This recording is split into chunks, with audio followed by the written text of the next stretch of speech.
ہم سب کی زندگی میں ایک ایسا وقت آتا ہے جب سارے راستے بند لگنے لگتے ہیں، دعا مانگتے ہیں پر قبول ہوتی نظر نہیں آتی، ہم تھک جاتے ہیں اور پھر ہمارے اندر ایک سوال پیدا ہوتا ہے، کیا اللہ مجھ سے ناراض ہے؟ کیا میری تقدیر کبھی نہیں بدلے گی؟ یہی وہ موڑ ہے جہاں حسن ظن کی ضرورت ہوتی ہے۔ حسن ظن کا مطلب ہے اللہ کی ذات پر وہ اندھا بھروسہ جو کہے کہ چاہے حالت جتنی بھی خراب ہو، میرا رب میرے لیے بہتر ہی کرے گا۔ آج یہ ویڈیو آپ کی سوچ اور اللہ کے ساتھ آپ کا رشتہ ہمیشہ کے لیے بدل دے گی۔ حسن ظن کا سیدھا مطلب ہے اچھا گمان۔ جب ہم اللہ کے بارے میں اچھا گمان کرتے ہیں تو اس کا مطلب ہوتا ہے کہ ہم اللہ کی رحمت پر یقین رکھتے ہیں۔ ہم اکثر بدگمانی کا شکار ہو جاتے ہیں، ہمیں لگتا ہے کہ اللہ ہمیں سزا دے رہا ہے، لیکن حسن ظن یہ ہے کہ اگر مشکل آئی ہے تو آپ کہتے ہیں اس میں ضرور میرے رب کی کوئی حکمت ہوگی، وہ مجھے گرنے نہیں دے گا۔ یہ سوچ ہی عبادت ہے۔ اللہ تعالیٰ نے ایک ایسی بات فرمائی ہے جو آپ کا ڈر ہمیشہ کے لیے ختم کر دے گی۔ صحیح بخاری کی حدیث ہے، اللہ فرماتا ہے میں اپنے بندے کے گمان کے مطابق ہوں۔ اگر آپ اللہ سے امید رکھیں گے کہ وہ معاف کر دے گا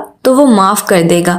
اگر آپ یقین رکھیں گے کہ وہ راستہ نکالے گا تو وہ نکال دے گا۔ لیکن اگر آپ نے سوچ لیا کہ اب کچھ نہیں ہو سکتا تو پھر آپ نے اللہ کی قدرت پر شک کیا۔ اللہ نے فیصلہ آپ کی سوچ پر چھوڑا ہے۔ آپ جیسا گمان کریں گے اللہ کو ویسا ہی پائیں گے۔ جب حضرت موسیٰ علیہ السلام اپنی قوم کو لے کر نکلے اور سامنے سمندر آ گیا، پیچھے فرعون کا لشکر تھا، لوگ ڈر گئے، کہنے لگے ہم تو پکڑے گئے۔ لیکن حضرت موسیٰ علیہ السلام کا اللہ کی ذات پر حسن ظن دیکھیے، انہوں نے یہ نہیں کہا کہ شاید راستہ مل جائے، بلکہ پورے یقین کے ساتھ کہا ہرگز نہیں، میرے ساتھ میرا رب ہے، وہ مجھے ضرور راستہ دکھائے گا۔ اور پھر دنیا نے دیکھا کہ سمندر نے راستہ دے دیا۔ جب آپ اللہ سے اچھا گمان رکھتے ہیں تو اللہ وہاں سے راستہ نکالتا ہے جہاں کوئی سوچ بھی نہیں سکتا۔ ایک اور بہت ہی فیمس واقعہ ہے، بنی اسرائیل میں ایک شخص تھا جس نے 99 لوگوں کا قتل کیا تھا۔ پھر اس کے دل میں پچھتاوا ہوا اور اس نے توبہ کرنے کا سوچا۔ وہ ایک عابد یعنی عبادت گزار والے کے پاس گیا اور پوچھا کیا میرے لیے توبہ کا راستہ ہے؟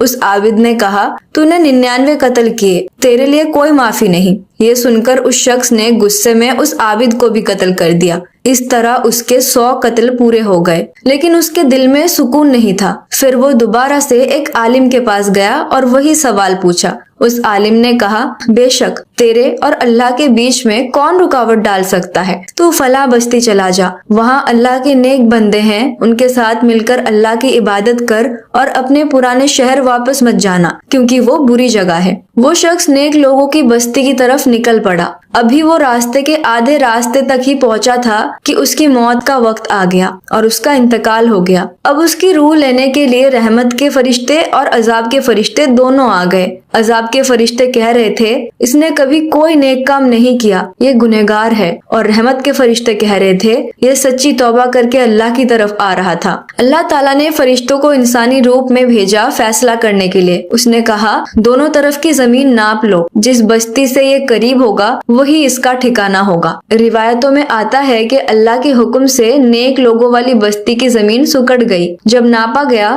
تو وہ شخص نیک بستی کے قریب تھا۔ اس طرح اللہ تعالیٰ نے اس کی سچی نیت اور توبہ کی کوشش کی وجہ سے اسے معاف کر دیا اور جنت میں جگہ دی۔ یہ واقعہ ہمیں سکھاتا ہے کہ اللہ سے اچھا گمان اور اس کی رحمت سے کبھی مایوس نہیں ہونا چاہیے، چاہے گناہ کتنے ہی بڑے کیوں نہ ہو۔ اگر توبہ سچی ہو اور انسان صحیح راستے پر چلنے کی کوشش کرے تو اللہ معاف کرنے والا ہے۔ آج کل ہم چھوٹی سی ناکامی پر ٹوٹ جاتے ہیں۔ اگر نوکری نہیں ملی یا کوئی رشتہ ٹوٹ گیا تو ہم اللہ سے شکوہ کرنے لگتے ہیں۔ کبھی کبھی اللہ آپ سے وہ چیز چھین لیتا ہے جو آپ کو پسند ہوتی ہے، صرف اس لیے تاکہ آپ کو وہ دے سکے جس کی آپ کو ضرورت ہے۔ اللہ ہمیشہ بہتر عطا کرتا ہے۔ حسن ظن رکھیے کہ اللہ کا نہ کہنا بھی اس کی محبت ہے۔ میری دعا ہے کہ اللہ ہمارے دلوں میں اپنی ذات کے لیے اتنا مضبوط گمان پیدا کر دے کہ دنیا کی کوئی تکلیف ہمارے یقین کو ہلا نہ سکے۔ اب کوشش کریں ہر مشکل پر شکوہ کرنے کی بجائے دل میں کہیں میرا اللہ میرے لیے بہتر کرے گا، پھر دیکھیے سکون کیسے آپ کے دل میں اترتا ہے۔